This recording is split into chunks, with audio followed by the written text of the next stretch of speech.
Então, galera, acabou de chegar aqui um parceiro de outra cidade, ele é da empresa Guará 3D, e nós estamos percebendo que a nossa onda de falar um pouquinho sobre o nosso trabalho na internet, de ter uma postura ética e de ajudar outras pessoas, seja com a mentoria ou mesmo com ajuda extraoficialmente, tem gerado ótimos frutos e tem feito amigos, cara, no nosso ramo.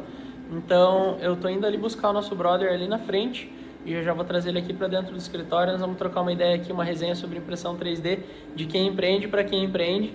E eu vou tentar gravar esse conteúdo para vocês, se ele aceitar. Ainda não pedi a permissão dele, então vai ser realmente no pelo, de surpresa. E a gente vai ter aí uma interação, uma troca bacana. Antes dele voltar, ele é de Guaraqueçaba, se não me engano, que é uma cidade aqui próxima de Curitiba, mais pro interior um pouquinho. Na verdade, mais pro litoral, não pro interior. Beleza? Então acompanhem, espero que role uma resenha legal e que vocês curtam acompanhar isso também. E você que não é de Curitiba e curte o nosso trabalho e quiser nos visitar, já fica a dica aí. Marca um rolê aí e quando passar aqui por Curitiba, avisa a gente que a gente vai ter o prazer de receber você aqui no nosso QG. Cara, aí ó, já tá recebendo as boas-vindas do Speed aí, o Rafael. E aí, beleza? Como é que ele falou quando entrou aqui, conhecendo o lugar? Não, é que a gente só via pela internet, só pelos stories, é outra coisa, né? Privilégio. Que da hora, né? Então, muita gente acha que é maior. Eu não sei qual foi a tua percepção pelos stories. Parece maior ou parece menor? Cara, nos stories parece que é maior, porque tu pega ângulo daqui, pega ângulo de lá, mas é muito Isso. organizado. É um espaço que tá ficando apertado pra nós, graças a Deus, mano. Graças a Deus. O espaço tá ficando pequeno. Bom, o Rafa, galera, falando um pouquinho sobre o trabalho aí, acho que ninguém é melhor do que ele para apresentar, mas ele também faz aplicações de carro, né, Rafa? Sim, sim. Conta um pouquinho aí do trabalho da Guará 3D e da onde que você veio. Eu sou de Guaraqueçaba, litoral do Paraná aqui, bem mais isolado. E a gente está na 3D faz uns 2 anos e pouco. Produto-chefe nosso é alguns porta-copos que a gente desenvolveu para a linha Corsa, Tigra, Corsa B. Que é bem legal, inclusive. É top, no ejetor ali, né? No Isso. difusor, desculpa, tu clica, ele abre sozinho. Muito Desenvolvemos legal. pro Cadete agora também. Tem uns outros carros aí que em breve a gente está fazendo. Legal. Dá uma olhada Rafa, lá. não fique tímido, mas a gente tá gravando conteúdos longos pro Sim, YouTube, sim. né? Não sei se você chegou a ver lá. Vi, O trabalho dele sobre esse difusor é bem legal, assim, porque ele foi a única pessoa que fez o mecanismo todo impresso em 3D, né, Rafa? Do zero, produto nosso, engenharia toda nossa, foi... Corsa B mesmo foi acho que 1 ano e meio de desenvolvimento, tu imprime, não dá certo, testa, e daí nós tinha um parceiro na época, mandamos para ele, e daí ele falou assim, não, os difusores são iguais. Eu tinha feito um fixo, né, que os 4 são iguais. Entendi. E daí eu estava usando a mesma mecanismo de fixação da moldura. Uhum. Ele, não, os difusores são iguais, beleza. Fiz baseado na moldura do lado esquerdo que eu tinha. E daí ele tentou pôr no central? Venda, não, central a gente já sabia que não cabia, né? Tá. Mas ele já com pedido feito, 10 clientes já pedindo, chegou lá no direito totalmente diferente. Então você queria pôr lá do outro lado, no Isso. oposto onde era o passageiro, Isso. e daí não serviu. Não deu. Vocês Aí- acharam que os difusores eram espelhados, então? As grelhas dos difusores do Corsa e do Tigra são exatamente a mesma, mas as molduras são diferentes. E como eu usava a fixação das molduras para o sistema de mecanismo... Entendi, não era só o miolo substituído. Mudou totalmente o projeto. Então, a galera às vezes fica estranhando que eu delego trabalhos assim, que eu mando trabalho para você, eu mando pro Renato Frateschi que mandei hoje, mando lá pro Guilherme da T3D que já esteve aqui também. E aí a galera fala assim, cara, mas tu não tem a máquina aí? É só fazer, eu tô te mostrando aqui como é que é a peça que eu quero e eu quero que você faça, Hugo, na 3D DT, porque eu já conheço, confio, gosto do seu trabalho, enfim.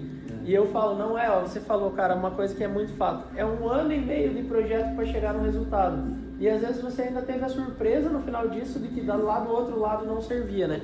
Então eu falo assim que a gente que está fazendo aplicação automotiva não é fácil, né, a brincadeira. É 1 milímetro ou fica folgado. Você trouxe o pano ali pra brincar, filho?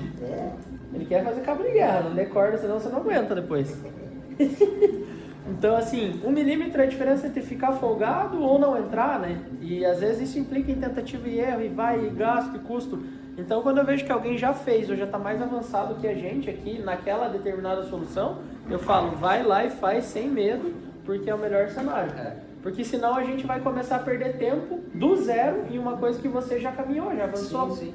Mas do jeito que ele fez eu não gostei. cara, então troca uma ideia com ele, que ele faz uma mudança às vezes de design, alguma coisa, e chega no que você quer. É muito mais fácil quem já tem o projeto pronto alterar o projeto. Até essa semana eu falei com um cliente, ele queria que eu fizesse um modiflex no Corsa. Eu indiquei um rapaz que é conhecido meu, que falou, ele já tem esse produto, em TPU, produto top e tal. Ele, mas eu achei o dele muito longo. Ele falou, não tem problema, manda um WhatsApp pra ele já tem o projeto todo pra ele. Ele vai mudar uma pauta. É muito mais fácil do que eu sair do zero, não tô com o carro aqui, não tenho como testar protótipo, né? Achar o modelo, testar, rodar. Às vezes o teste é em outra cidade, daí tem que mandar, esperar dar o feedback, daí a distância às vezes o cliente não consegue transmitir pra gente, né? Daí a gente fica naquele duelo, porque pra mim a prioridade é o cliente bem atendido e atendido rápido. Sim. Se eu começo do zero e assumo um trabalho desses que já tem pronto na internet, eu sinto que eu tô, assim, salvo se o cliente fala, não, eu não quero comprar daquela pessoa, eu faço questão que seja você, mas assim, eu recomendando um trabalho de alguém igual você que eu acompanho, a gente sabe diferenciar o que é bom do que é ruim na internet, né? Você não vê peça 3D todo dia? Direto, o pessoal manda pra mim, mas eu comprei o mais barato que o seu. Eu falei, quebrou. Pois é, por que será que era mais barato? Você viu que esse ano eu tenho falado, impressão 3D não é tudo igual, né? Nem um pouco. E não é nem um pouco, porque a diferença entre quem baixa uma peça lá no Maker Word, imprime em PLA, nunca sentou a bunda no carro e nem testou a peça, ele vai entregar uma peça, com todo respeito, fezes, que nem eu falo, peça fezes. Tipo assim, às vezes dá montagem, às vezes não dá. Se não der, você vai reclamar e daí o cara vai falar, tá, mas esse é o modelo que eu tinha, não tem como corrigir, não tem como melhorar. E aí você fica limitado, né? E é uma peça que vai ficar ruim, infelizmente. E quando a gente está desenvolvendo a aplicação, é diferente, porque a gente vai... primeiro, eu acho que o Rafa passa pelo menos o que eu. A gente se incomoda de sentar no carro e fazer uma peça que nos agrade em primeiro lugar. Lógico. Você não desenha o que você queria no teu carro? É a mesma coisa. Às vezes lá eu fiz um emblema esse tempo atrás, um Corsa, acho que de Pernambuco, se não me engano. E era um logotipo de um Sport que não veio no Corsa do Brasil. Passou por imagens e o número da peça referência. Consegui fazer a engenharia reversa, que é uma peça caríssima de vir. Não tem nem na Europa para comprar. Saiu poucas unidades que fizeram, consegui fazer a réplica. Entendi. Só que é uma peça que foi pintada à mão. 2 tons diferentes de grafite na peça, que era a original e tal. E aquilo ali demorou uns 2 meses para eu fazer. Porque eu, por exemplo, sou sozinho lá na Guará 3D, fazer, pintar, tudo junto. Entregar peça, atender cliente e tal. E daí chegava lá, vai dar na mão, no pincelzinho, dava uma escapadinha. Mascaramento de novo, pintura, tal. Daí eu cheguei num ponto lá e falei assim, fiz gravado no zoom pra ele, tá aqui as marcas, assim, tá bom pra você? Não, tá perfeito, tá muito melhor do que eu imaginava e tal. Demorou 2 meses pra ele ser atendido. Então, só para fechar o raciocínio, a gente poder encerrar o vídeo aqui, daí fazer o tour, né, da visita do Rafa aqui. Tops. Mas vamos lá, eu morava aqui, né, antes, e quando eu montei o escritório em 2021 aqui, eu tava ficando no limite da minha capacidade de casa já. E aí eu morava aqui em cima e tal, e aí 2021 esse espaço aqui era um depósito no prédio, que tinha sobrado, não tinha nem eletricidade aqui.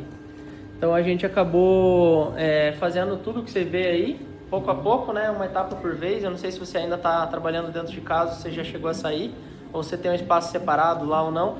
Mas aqui no apartamento, era um apartamento pequeno, tinha meu home office e não tinha espaço mais. Daí eu começava a usar a mesa da sala como extensão do home office. E daí começou a guerra com a esposa na época, né? E aí esse espaço estava vazio. E aí eu tive a ideia de pleitear esse espaço aqui para trazer a 3D Details para baixo e poder deixar a paz em casa, né? E eu fiz isso e depois de um tempo eu me mudei daqui e o escritório foi continuando.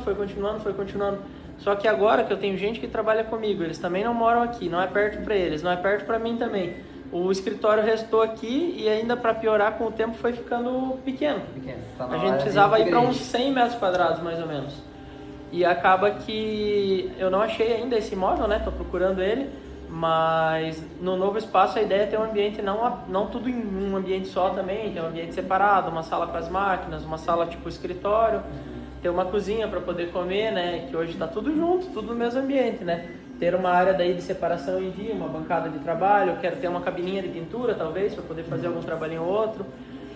E aí, aqui não tem como, né? E nesse novo espaço eu também quero ter uma garagem, onde o cliente encosta o carro dentro ali e a gente desmonte, monte, escaneie. Então vai ser realmente um conceito assim, onde o cliente chega e ele sai com o carro transformado e tá tudo dentro do mesmo ambiente, sabe? Então acho que vai ser uma parada legal que a gente está planejando para esse ano ainda. Vai dar bom. Só procurando espaço para isso, né? E falando um pouquinho sobre a estratégia, na verdade eu já tinha o sonho de subir para o YouTube os meus conteúdos dessa resenha diária, que é um pouco sobre carros, um pouco sobre empreendedorismo, um pouco sobre impressão 3D. E eu já tinha esse sonho de subir, só que eu nunca tinha como dar vazão a esse sonho, porque dá trabalho, tem que editar, etc e tal. E aí, como a gente estava no momento de dar um upgrade no marketing e tirar tudo da função do Hugo, eu contratei o Mikael, que me ajudou a tirar esse sonho do papel. E daí do YouTube, dos vídeos longos, a gente está fazendo cortes e trazendo para o Instagram. Entendi. Porque daí uma coisa retroalimenta a outra, sabe? Sim. Tem gente que não tem tempo ou não gosta do perfil do vídeo longo, e eu só vinha fazendo o curto, e mais ou menos ainda. Daí, na intenção de melhorar o curto e ter o longo também, a gente agora fundiu as duas coisas, né? Que da hora. E tá sendo bem legal, assim, a galera tá aceitando muito bem, o alcance aumentou bastante também, né? Porque quando eu postava um vídeo por dia e 2, 3 stories era muito. E agora eu só subo tipo 6 reels por dia, e mais uns 3 stories e mais 3 vídeos no YouTube por semana. Então, nosso volume ali, nosso alcance aumentou muito mais, né? E parte disso, fruto disso também, aparecer mais é mostrar para mais pessoas o que a gente está fazendo aqui. Sim. E aí as pessoas que não sabiam quem podia materializar a ideia deles agora também sabem e acabam nos procurando também mais, né? Resultado disso que agora eu estou contratando mais uma pessoa para o time para justamente poder dar o primeiro atendimento comercial ali. Filtrar o cliente, direcionar ele ou para itens de linha, né, que a gente tem pronto, ou para personalizados que a gente tem que construir do zero, né, projetar e tudo mais. E conseguir ir dando vazão para essa linha assim e continuar crescendo, né? Porque chega uma hora que, igual você falou, você é todas as áreas da empresa, né? Não estrangula, né? E a gente estrangula, a gente vira o funil ali que afunila na gente, né? Do próprio crescimento. Eu sei que assim, sozinho ali, com impressão 3D, o cara vai bater na casa ali dependendo de como ele consegue distribuir as atividades, pode ser que ele vai estancar em 5 mil por mês. Pode ser que ele vai estancar em 15 mil por mês, mas em algum momento vai escanear. Vai estrangular, não adianta. Vai estrangular. Falando de impressão 3D no automotivo, né? Que daí são peças de valor agregado, envolve o projeto. Não só igual farm a galera faz, né? Porque a verdade é que eu percebo que farm é assim, muito faturamento, mas pouco lucro, né? É o que eu tava vendo esses dias um vídeo, um rapaz lá vendendo uma peça, e eu olhei assim a peça e falei, cara, eu já vi isso aqui em algum lugar. Achei o arquivo na Cults pra vender, né? Minto, estava gratuito o arquivo. Baixei por curiosidade, para ver o custo daquela peça. Descontando as taxas da Shopee ou o pessoal não está fazendo o cálculo certo, entendeu? Porque estava dando de custo, acho que tirava R$1 e pouco de lucro. Dependendo da caixa que ele usar, da fita e a distância que ele tem que levar aquela encomenda no correio, acabou. É isso mesmo. O cara tá pagando para trabalhar. Aí tu olha assim, tem 10 mil vendas, ótimo, ele fez 10 mil reais, mas mano, ele só girou.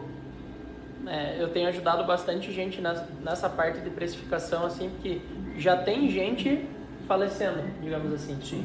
Debaixo dessa política, né, que alguém ensinou para eles, existe uma grande onda relacionada à impressora 3D no momento atual, né? Então, assim, quem ganha dinheiro mesmo é quem tá vendendo máquina, né? Porque daí esse cara tá comprando 8, 10 máquinas ali no decorrer de um ano. Só que esse cara, eu falo, ele tá trocando dinheiro de bolso. Ele não tá ganhando um dinheiro novo. Ele vê um número de pedidos alto, um faturamento alto, mas um lucro, na verdade, como daí não tem ferramenta de gestão, ele não enxerga, daí ele vai se balizando só pelo faturamento. E vai passando mês e mais mês e mais mês e o cara vai vendo, mas a verdade é que o extrato bancário, que é o balizador do caixa que você gerou, ele não cresce. Sim, fica estagnado, aí tu não tem como tu criar algo. Quero ampliar, eu preciso de X capital, você vai tirar da onde? Não tinha. Eu preciso vamos supor, preciso de uma máquina nova, preciso de 5 mil reais. Não tinha. Aí eu tenho que fazer mais 20 mil vendas? Não vai, você vai fazer 30, 40 mil e vai manter aquilo lá, é uma bola de neve que não cresce. Pouca gente sabe, mas o meu background é em finanças, né? Eu trabalhava com auditoria e consultoria para empresas grandes. E o que eu percebi? Todo mundo precifica, né, os seus custos e, consequentemente, faz o seu preço de venda na impressão 3D como indústria. Mas a verdade é que a gente não é indústria, a gente é prestador de serviço. Sim. o nosso maior limitador não é a capacidade produtiva da máquina, é a capacidade produtiva humana. Então isso traz a gente mais próximo de um prestador de serviço do que de uma indústria. Principalmente quando você vai para o lado de personalizados, que é o nosso caso. Sim. E eu vejo a galera fazendo conta, tipo assim, bom, se eu gastei R$10 de plástico e eu vendi a R$30, eu estou lucrando, tipo, triplicando, né? O valor que eu tive de custo em valor de venda. E isso é uma margem ótima. Isso é na revenda, mas na fabricação não é. E assim, aí a galera pega e fala, não, mas uma conta aqui de uma indústria me mostra que a margem deveria ser tanto, sei lá, 200%, 300%. E isso é muito para muita gente. Mas aqui é igualzinho a alimentação. A alimentação não funciona com margem baixa também.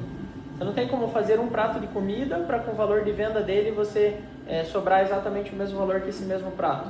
Você gasta assim, de arroz, feijão e carne R$5 e vende a 40 o PF. E na impressão 3D tem que ser assim, porque a capacidade produtiva ela é limitada. E a galera acaba enxergando isso daqui como se fosse indústria, mas a indústria ela pressupõe uma coisa que a impressão 3D não pressupõe, que é o alto volume. Alto volume, eu não estou falando de centenas, eu estou falando de dezenas de milhares. Então, quando o cara vai lá, estabelece um modelo, valida ele, e ele vende 20 mil vezes a mesma peça, sem retrabalho, sem erro, coisa que na impressão 3D não é uma verdade. No molde de injeção, a repetibilidade é perfeita, mas assim, na impressão 3D não é. A gente sabe que a máquina hoje funciona, amanhã ela dá louca e o mesmo arquivo de impressão dá erro. Alopra tudo. Mudou um filamento de fabricante, mudou dá erro. Lote, do mesmo quantas vezes aconteceu isso? O mesmo material, o mesmo fabricante mudou o lote. Daí já mudou o fluxo, ajusta a temperatura, aí você manda e-mail para o fabricante e o fabricante, não, mas os nossos parâmetros são iguais. Eu falei, mas aqui na impressão não tá. Não tá. Eu estou usando o mesmo G-Code, mesma peça, mesma cor e não sai o mesmo resultado. Tem diferença. Na mesma máquina? Alguma coisa mudou. Mudou o blend ali do plástico, mudou o corante, sei lá, alguma coisa mudou e isso está fazendo dar uma BO, né? Sim. Então assim, a impressão 3D não pressupõe essa larga escala. Qual é a peça que você jamais vendeu até hoje? De quantidade? De quantidade unitária absoluta, assim. Deve ser o difusor de ar? Não. Qual é uma tampa da caixa de fusível para o motor Cummins. É peça de reposição, né? Peça de reposição. Legal. E quantas unidades ao todo você vendeu mais ou menos dela? Cara, foi acho que umas 40. Tá chegando a 50 unidades. Até peguei um lote novo lá na... Maravilhoso. Você veio pra cá pra pegar também. Legal, então vamos lá. Se você só vendeu 50 dela e ela é a tua peça de sucesso, então é sinal de que essa tua peça de sucesso na impressão 3D não se compara a uma peça de sucesso na indústria. Sim, né? Porque aqui você fazendo tudo direitinho, já tendo feito 50 vezes ela, você vai chegar numa otimização limite. Sim. Que numa indústria, talvez essa peça ela ia custar, sei lá, R$2, e para você ela custa às vezes 30, 50, 100, eu não sei, eu nem sei qual é a peça, assim, então não vamos nem expor isso aqui, porque senão daqui a pouco a maioria já estão copiando também. E isso é muito triste do nosso mercado, que ao invés de ter esse respeito que a gente tem um com o outro, as pessoas olham e veem assim, tô vendo o Hugo todo dia postar um suporte de placa do áudio, eu vou copiar então. Só que assim, ele não criou, ele não desenvolveu, ele não fez o mercado aceitar e nem querer aquele produto, ele quer chegar na cama que eu arrumei e deitar com ela prontinha. E sair só vendendo, repetindo a minha peça e vendendo, repetindo e vendendo. Só que daí o que acontece todo dia é gente falando, comprei um suporte Fezes no Mercado Livre que quebra, me vende o seu. Por culpa desse cara que foi incompetente, para não chamar ele de outras palavras, ele queima a impressão 3D por inteiro. Então ele é um ciclo negativo. Ele vende, mas daí ele começa a ter devolução, reclamação no Mercado Livre, paga até o frete para a peça voltar para ele. E no final de um ano, geralmente, esses caras, no máximo, até porque eu já vi ao longo de 5, 6 anos que eu tenho de história, todos eles desaparecem. É só uma questão de quem vai aguentar mais ou menos tempo.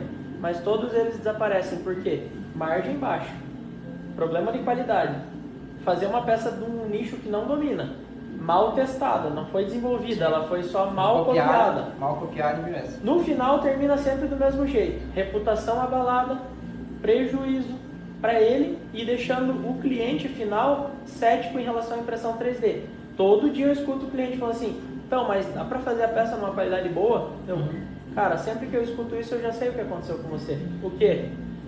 Comprou uma peça e já quebrou, houve uma peça mal feita, com estética feia, rebarba, fiapo e assim por diante. Não, eu já tive uma experiência ruim. Daí os caras acabam se abrindo, compram a nossa peça, mas daí com muito mais sacrifício. Você tem que trabalhar muito mais a venda. Isso, e daí ele gosta, e daí ele muda a percepção dele, e daí geralmente a gente termina fidelizando esse cara. Sim. Porque daí ele já entende pela dor que impressão 3D não é tudo igual. Só que todo dia a gente luta com isso. Então é muito triste, é muito sofrido, é um sacrifício diário nosso aqui de entender quem é o cliente, se ele já teve trauma, se ele não teve, se ele está te comparando com uma peça de R$20 e a tua às vezes é 200, e aí você fica naquele duelo ali. Só que com o tempo o trabalho duro ele sempre vence. Sim. A menos que você desista, né? Mas ele sempre vence, a qualidade sempre vence, o mercado começa a entender o que é bom, o que é ruim. Outras pessoas boas vão surgindo também e elas perduram, as ruins vão morrendo até que eles desistem, né? Eles entendem assim, não, se for para sobrar 2.000 por mês, eu prefiro ficar no CLT, porque eu não tenho cliente na minha orelha, não tenho prazo do Mercado Livre, Tem não tenho nota para tirar, não tem contabilidade. Porque isso aqui, assim, não é uma empresa de impressão 3D. No fim do dia, o Marcel lá da 3D Curitiba me fala sempre isso. Você não é uma empresa de impressão 3D, você é uma empresa de peças de carro, que usa o método da impressão 3D para construir o que você faz. Mas a impressora, ela é só a produção, e a produção ela é só uma área da empresa. Todas têm compras, todas têm vendas, todas têm financeiro, contas a pagar e receber, todas têm marketing, todas têm todas as áreas que uma empresa tem que ter. Um restaurante tem que ter todas essas áreas, um supermercado tem que ter todas essas áreas. A diferença é que quis ter um método produtivo que é a impressora. Mas a impressora não é a empresa. A empresa é o que a gente faz. Sim. O Hugo ele é mais empresa, o Rafael ele é mais empresa do que a máquina. E todo mundo pensa que para ser uma empresa basta ter uma máquina. E não é isso. Não. Né? É o que muitos youtubers vendem, né? Você compra uma máquina, baixa o arquivo aqui, você gastou R$2, você vai vender a 50. Em 2 meses você pagou a máquina, você já está comprando outra. Cara, essa conta fecha para você ou não? nunca fechou. É uma ilusão, né? Entendeu? Nunca fechou. Já vi gente da época da primeira impressora minha, que foi uma Two Trees Brewer. Cara, aquilo foi uma escola. Eu vim entupindo o bico. Maquininha boa para dar problema. Mas me ensinou bastante coisa, sabe? Tudo bem. A gente sempre aprende tomando. Aí eu lembro um rapaz que comprou uma nessa vibe. Comprou o arquivo por €1, vendia a peça por R$15 e comprou outra máquina, e quando viu ele estava com 40 máquinas, 40 dessas da Two Trees, e começou a dar problema porque a máquina era uma máquina de entrada, né? Não era uma máquina de gargalo de produção. Hoje você com certeza pegou a máquina de entrada e tem uma máquina top. Até um ponto elas vão, né? Mas elas estão aqui encostadas, né? Elas dão gargalo, né? E no final das contas ele falou assim para mim, ó, eu tô torrando as minhas máquinas aqui e tô largando isso aqui, chega, cansei, não dá lucro, só incomoda, giro bastante dinheiro. Então você conhece um caso real de alguém que quebrou sim. fazendo essa matemática que a galera tá praticando. E no caso dele era nicho de decoração, né? Então é um nicho que eu acho que da 3D foi o que mais saturou. Rapidinho uma pessoa fez um vasinho e daí começou a fazer o outro pegou esse vasinho, fez um furo e criou uma luminária. Isso. Aí esquecia que o plástico derretia com a luminária e não sei o que. Né? Tudo assim, ó, estrangular bastante. Eu sempre falo, né? Uma coisa complexa, ela é o conjunto de várias coisas simples. Sim. Então assim, fazer uma peça que a gente já faz, ela é um trabalho que não é complexo, mas ele é um conjunto de coisas simples que eles o tornam complexo, né? Então isso é bem complexo, né, de acertar. Vem, Speed, de novo você vai começar, homem? Vai pra sua cama ali, vai. Vamos falar lá perto das impressoras que daí não fica enciumado. Então assim, igual isso daqui foi a nossa peça do ano mais copiada aí recentemente. Vem a Speed, vem. O suporte de multimídia. Só que até hoje ninguém faz ele com 3 regulagens igual eu faço. Esse é do Volkswagen? É, do Up ali, linha Volkswagen, que tem o suporte de celular nativo, né? Aí que top. Aí, ó, alguém que conhece tá pondo uma crítica. E aí, o que você tem a dizer? O que você viu, Rafa? Fala aí pra nós. Essa resenha aqui é sobre isso. Real, é ao vivo, aqui não tem edição. Eu fiz um vídeo antes de você entrar, fazendo uma intro, falando, ó, ele vai entrar aqui, se ele aceitar, ele vai filmar. Tem um ajuste de velocidade aqui, que a gente tem uma ressonância passando aqui. Talvez seja uma característica da máquina, eu vejo na N-Cube que acontece bastante. Triade, o pessoal reclama muito. Da K1, tanto que até o pessoal fala que a K1C é a K1C de consertada. Sim. Não sei se é porque verdade. a K1 foi lançada às pressas, né? Eu nunca tive a K1, né? Então, não sei. Mas olha, tu vê que a construção da peça é boa, tem bastante... Vamos dar um zoom aqui, ó. Sempre tem coisas que a gente pode melhorar. Sempre. E isso é positivo. Exato. Porque quando você acha, minha peça está perfeita, tá enganado. Nunca tá. Você sempre pode melhorar um negócio. Vou mudar o padrão do interface aqui, do suporte. Vou mudar a orientação da peça. Ajustezinhos mínimos, você amplifica a qualidade da peça. Né? E assim vai indo. Sabe qual versão que é essa peça aí? Sem falar em fatiamento, falando só de... Eu coloco o V da versão das minhas aqui de aí tinha, 2004. quando a gente pacificou a versão número 9 e virou essa daí, essa é a versão 10 no caso. E pode ser que amanhã vai ter a 11, a 12, a 13, mas quando a pessoa não projeta, ela nunca faz melhoria, né? Então assim, esse é um cuidado que a gente tem. É uma peça que hoje já vende bem menos, ela é uma peça que já teve a sua curva de aceitação, crescimento e agora de decrescimento. Hoje a gente já entende isso. Mas quem copia ela da gente só chega e fala assim, vou fazer ela mais baratinha, porque daí eu vou ganhar esse mercado. Na verdade, quando ele ganha o mercado acabou. E daí quando o mercado acaba, ele continua com a impressora lá e tem que achar outra coisa para fazer piorada.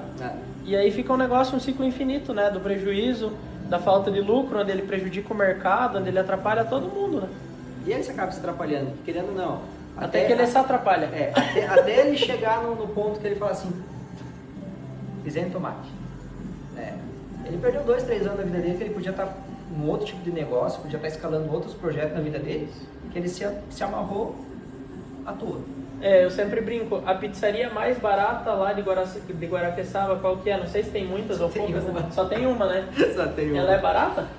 Cara, não é. Então, mas não é, ela só tá lá porque ela não é barata. Não. A empresa mais barata, ela sempre é que não vai sobreviver. Porque ninguém consegue sustentar uma empresa que a conta não fecha. Sim, não, é matemática, é simples, né? O que eu vejo assim, muitas vezes o pessoal, eu pelo menos, eu não tive que nem a base que você teve ali de contabilidade, né? Isso, a maioria das pessoas não teve. Então, assim, eu tive dificuldade, no começo ainda tem, às vezes hoje, aquela questão da precificação que você falou. Às vezes o pessoal fala, tantos por cento de lucro, deve estar confundindo o mercado. Acho que é markup. Markup e lucro. Cara, isso tu não aprende numa escola, a não ser que você trabalhou numa empresa que teve esse acesso. Ou você cursou ADM, contábeis, alguma área relacionada a finanças. E daí, quando você pega e vai para o empreendedorismo, isso dá um choque. Dá. Aí o que acontece? Às vezes a pessoa tem, a questão, como você falou, prestador de serviço, né? Às vezes a margem é muito boa. E essa margem mascara todo o processo por trás. Eu sempre falo, cobre todos os desaforos da falta de gestão e da falta de conhecimento daquele cara. Tipo lá, um serralheiro. Deve ter serralheiro em Guaraqueçaba e tem aqui também. O serralheiro mais barato, geralmente ele vai morrendo. E o serralheiro que cobra um preço às vezes mais alto e que talvez é mais próximo do certo, mesmo sem escola nenhuma, ele é o que consegue sobreviver, porque a margem absorve os desaforos dos erros de precificação dele, né? Só que o problema é que hoje a concorrência força esse cara a baixar preço e força ele a morrer, inevitavelmente. Porque daí alguém olha o portão dele, está começando no mercado, faz a conta de entrada de novo, fala, não, fazer um portão, o cara está cobrando 10 mil, eu gasto 1.000 de ferro. E vai lá e faz um portão por 2 mil, e daí o cliente chega com orçamento de 10 e fala, mas eu tenho por 2. Daí ele fala, não, por 2 não consigo, mas por 3,5 eu faço. E daí o que você está fazendo? Você está só matando o mercado inteiro. E isso é um reflexo também do problema econômico do país, né? Sim. Então o buraco é muito mais embaixo, assim, essa conversa que pode durar dias, né? É verdade. Mas é sensível e a galera não tem essa noção. Não. É porque o brasileiro está o tempo todo procurando uma boa oportunidade de mudar de vida. Mas desde que não tenha que envolver trabalho e esforço. Eu vi esses dias um comentário de um projeto de lei que eles querem fazer o mesmo princípio de cobrança de imposto que é nos Estados Unidos por peso. Não sei quem é o cara, né? Nem se vai vingar. Mas achei interessante a ideia, né? E aí li os comentários daquela reportagem, né? Aí alguém lá indignado, mas eu com meu golzinho quadrado vou pagar o mesmo porcentagem de imposto do cara de uma Mercedes. Isso é injusto. Não sei o que daí, mas eu calculando assim, né, a proposta, uma conta rápida, é baseada na FIP do carro. As FIPs são muito diferentes do golzinho da Mercedes, entendeu? Aí é aquela mentalidade assim, tipo, poxa, mas quem ganha mais, paga mais. Não, cara, isso acaba freando muita coisa de desenvolvimento. A sabe? pessoa pensa assim até que ela chega na posição onde ela ganha mais, daí ela arruma outra desculpa, né? É. Então ela não quer resolver o imposto, na verdade ela só quer tirar do seu bumbum ali o problema, né? verdade. Levar para outra pessoa, jogar para outro lugar, enfim. Isso aí é desafio frequente do nosso mercado, do nosso trabalho, do nosso país, né? Esse daí não sei se já está acabado ou se está só em processo. Mas esse é o suportinho mais recente aí que a gente está vendendo. Que legal, cara. Empurra ele até o final aí pra você ver. Vai precisar dar um cliquezinho. O prazer tá no clique, né? Aqui Ele tem um batente. eu olhei isso aqui, eu falei, cara, cadê a trava disso aqui? Cadê o imã? Cadê a trava? Não, Todo mundo pensa que é um não. imã de imediato, né? Eu quando fiz isso aqui, eu até ia te dar uma ideia do negócio aqui, mas agora já vi que a minha ideia não vai ser. Esse daqui a gente ainda não corrigiu as tolerâncias dele. Então ele tá bem mais justo do que deveria. Às vezes dependendo da variação de filamento, de fluxo. Por isso que eu também não vendo G-Code de peça de carro. Porque se o cara tiver... Assim, ó, hoje aconteceu isso. Eu tava com o Bruno aqui que faz projeto pra mim. E ele fez um projeto para um cara num pet shop lá, um adestrador, acho que é. Daí é esse daqui, ó. Ele é um clicker que fala, né? Para adestramento de cachorro. Já veio, bicho. Então assim, aqui dentro vai um domo de metal, como se fosse aquela tampinha do Chocomilk que a gente fica apertando, que faz... Aí aqui tem isso. E daí tem as tolerâncias para uma peça e outra encaixarem e o domo ficar com a folga perfeita. Se a folga fica apertado demais, ele não desce. Se fica frouxo demais, ele pula para fora. Então assim, o que ele fez? Projetou até ele acertar a folga e daí foi lá e mandou pro cara porque ele ia imprimir 10 mil unidades disso daqui. O cara imprimiu e falou, não, o projeto não dá certo. Daí, cara, filamento que você usou... 2 graus de diferença já ferra com tudo esse tipo de tolerância. Com tolerância, né? Então, não. porque a gente tá falando às vezes de 0,1 milímetro. Sim. E o material engorda ou emagrece por estar mais quente ou mais frio, a dilatação muda. Então não tem como me dar o luxo de vender uma peça para um cliente, ele imprimir na casa dele e montar no carro dele. Não é só pelo material que eu uso, nem por nada. É por uma questão de folga e tolerância, que a engenharia de carro envolve e um vasinho não envolve. Né? Por isso que eu não vendo, porque senão vai chegar lá e não vai servir para alguém. Mesmo que eu passe as configurações da impressora, que eu revise o G-Code dele, as minhas duas N-Cube que são irmãs não saem a mesma peça, com o mesmo filamento e com o mesmo G-Code. Então, a temperatura externa muda, a umidade do filamento. O mercado ainda não entendeu isso assim. Muita variação. E às vezes por não entender até não respeita isso, né? Então é um desafio, cara. É um desafio, mas é um desafio que a gente gosta. Esse aqui é lá do Up, né? Do Up, é. Uma das primeiras peças que a gente criou, né? Só que essa já é uma versão das últimas que a gente modificou. Mas é basicamente a grade do Up. Então é brabo, cara, o desafio de trabalhar no 3D de carro, né? E o pessoal pensa que é tudo fácil, tudo tranquilinho. Isso aqui que eu... tu fez um fillet aqui, né? Tem um filetezinho pra ela não espalhar muito a base, né? Isso. Eu demorei... Ainda mais pata de elefante, né, que a gente fala, né? Não, mas é a questão de acabamento. Esses dias eu tava fazendo uma peça, aí eu falei, cara, e se eu fizer um fillet de 1 milímetro aqui? Às vezes eu uso 0,5, 0,6, às vezes 1. Aí até pensei que podia dar... como é que é? Warp? Não, aquela linha azul que fica, esqueci o nome dela. Que o programa identifica como uma linha suspensa. Áreas de ponte, né? Saliente, ponto saliente. E não, aí inverti a ordem de pressão, né? Interno, externo, externo. Isso, né? Senão ele começa a espalhar para dentro. Deu outro acabamento na peça. Eu brinco sempre que a impressão 3D, ela permite formas em 3D. E parece uma piada isso, né? Sim, mas não é. O que acontece? A galera não coloca chanfre e fillet na peça em lugar nenhum. E o resultado é que que fica uma coisa quadradona, com as quinas todas vivas, secas, duras, né? Eu falo um design muito duro. E aí, quando você vai trabalhando, já a percepção de valor da peça é diferente. Porque o que diferencia isso de uma chapa cortada a laser? Nada, exceto se aquilo que eu estou desenhando usar o que a tecnologia me permite usar. Que é a volumetria, a variação de geometrias. Porque senão, cara, é um corte em 2D, não em 3D. E tem muita gente usando o computador, pensando que é máquina de escrever, e da mesma forma tem gente usando impressora 3D, mas limitado a um design de geometria 2D. Sabe o que me atrava um pouco o desenvolvimento? Eu fiz curso técnico de torneiro mecânico no Senai, né, lá com uns 15 anos. Né? Muito massa. E o que acontece? Na tornearia mecânica você tem uma peça, um cubo, um tarugo lá, por exemplo, e você vai fazer a usinagem, você vai retirar material para chegar naquele formato. Isso, né? Com limitações. Com limitações. E na impressão 3D é o contrário, você está criando a peça praticamente do zero. É uma coisa é extração e outra é deposição de material. Totalmente diferente. Né? E daí até eu virar essa chave, assim, sabe? Até a questão de modelagem. Ah, vou fazer uma peça, sei lá, formato de uma ampulheta. No programa eu pegava, desenhava o diâmetro, extrusava aquele tarugo, fazia os chanfres, não sei o que, sendo que eu podia... até a lógica construtiva que você fazia era como se fosse tirando o material e não pondo. Entendeu? Até eu chegar no ponto, não, mas peraí, eu posso pegar aqui, mudar o plano que eu estou desenhando, criar fazer só metade. Pino primeiro e depois engordar, ou criar metade, espelhar, revolucionar, espelhar. É verdade. Não, mas é difícil de virar essa chave. Isso é uma coisa que eu também ajudo muita gente. Às vezes a pessoa vem pra conversar assim, poxa, eu vejo que o design das tuas peças é diferente. Na verdade é só partir do pressuposto da tecnologia que você tem. Quando você modela já para impressão 3D, você dribla suporte, você usa geometria a favor, posicionamento na mesa, tem um monte de cenário. Tem. E assim, se der o mesmo desafio de modelagem para mim e para você, a gente só tem uma certeza, a gente não vai fazer exatamente o mesmo caminho para modelar. Então, você vai usar uma operação num software, eu vou usar outro. Sim. Mas as duas vão chegar, às vezes, no mesmo resultado, em medida idêntico, mas feito por caminhos diferentes, né?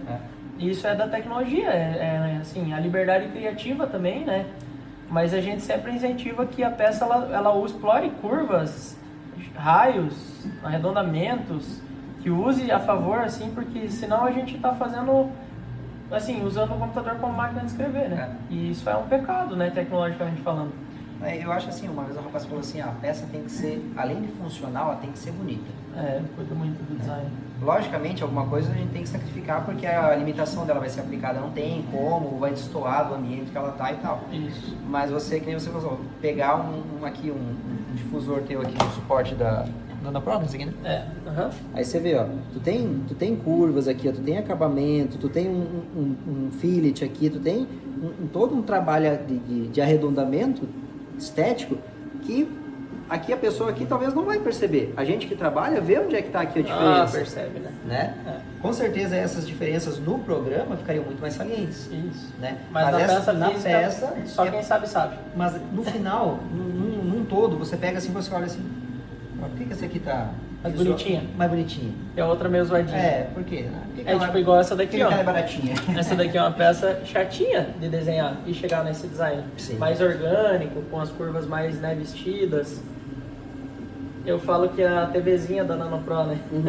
Parece que ele transformou a NanoPro numa TV de tubo. Dá um trabalho para chegar nesse design. Sim. Esse design é pensado para imprimir em 3D, evitando o suporte, tendo a resistência que tem que ter. E é um trabalho pesado para chegar nisso. E aí a galera pensa que é fácil de fazer igual. Né? Tipo, aqui a NanoPro entra sob pressão, não tem que parafusar. O que eu ouvi falar esses dias? Um monte de detalhe. O cara falou assim, não, com o avanço das IA, eu vou dar um comando e ela vai gerar peça. Não vai, isso daí não Cara, vai. eu vi esses dias assustadoramente o Cloud, acho que faz isso. Mas parametrização, eu quero um eixo com um flancho de tantos milímetros, ele conseguiu fazer. Cara, pra tu chegar nisso aqui, ó. Peça mais planar, fica bem mais fácil. Tanto que agora tem aquela IA que faz os porta-objetos, não sei se já viu, que você bate a foto de uma mão em cima de uma folha 4, bate a foto, dá pra ela uma medida de referência e ela já faz. Aí você pergunta se quer folga pequena, média ou grande. Mas assim, uma coisa é você fazer uma chave de fenda, entrar num buraco de uma cavidade, que meio milímetro não afeta. Agora aqui, quando a gente tá falando de encaixe, meio milímetro afeta tudo. Muito. Tipo, essa peça aqui, ela é feita pro módulo ficar travado aqui, eu poder sacudir e não pular pra fora. O único jeito de acertar isso é, cara, com a medida ter ali 0,1, 0,2 de folga. 0,2 milímetros. Cara, a IA não vai fazer isso. Daí, assim, tem um ajuste daí do fator de encolhimento de cada material, de cada máquina. Tudo isso, cara, é tentativa e erro todo dia, 5 anos, 6 anos, que vai deixando a gente melhor e fazendo a gente errar um pouquinho menos. E a IA não vai substituir isso. Hoje eu uso a IA, ela me ajuda em algumas coisas e é ótimo, mas assim, o objetivo que eu tenho é o cliente vir com uma ideia, e eu transformar a ideia dele em algo melhor do que ele pode imaginar sozinho ou junto com a IA. E a IA, ela nos tendencia a erros. Não sei se você já viu, tinha um exemplo esses dias falando assim, se você perguntar assim, chat GPT, eu preciso ir lavar o meu carro. O lavacar fica a apenas 500 metros da minha casa. É melhor eu ir de carro andando. Ele faz 1000 contas, ele pega um pedaço do texto, faz 1000 contas e fala assim, considerando o gasto de combustível, o seu gasto energético, não sei o que, é melhor você ir a pé, porque é mais perto. Tá, mas e como que o carro vai chegar até lá para ser lavado? Então, assim, dependendo da forma que o prompt vem, o resultado vem torto, né? E aí entra a parte técnica e a cabeça humana, que complementa isso, que tem que saber perguntar para saber ouvir a resposta. Então, assim, nuances aí que o pessoal vai longe. E daí, assim, a gente vai saber perguntar de um jeito, um cliente leigo vai saber perguntar de outro, e o resultado vai ser diferente. Sim. Então, assim, a IA não resolve, ela facilita, ela ajuda, ela apoia, mas ela não resolve. E a galera ainda vai entender tudo isso. É nosso papel mostrar, né? Até você perguntou do porquê dos vídeos, por que tá aumentando tanto, para poder mostrar isso pra galera. A resenha diária quer isso daqui em todos os pedaços. Na produção, em receber um colega, um parceiro, um concorrente, em receber um cliente, em ouvir um briefing do cliente, em eu passar um briefing que veio de um cliente para a galera que trabalha comigo.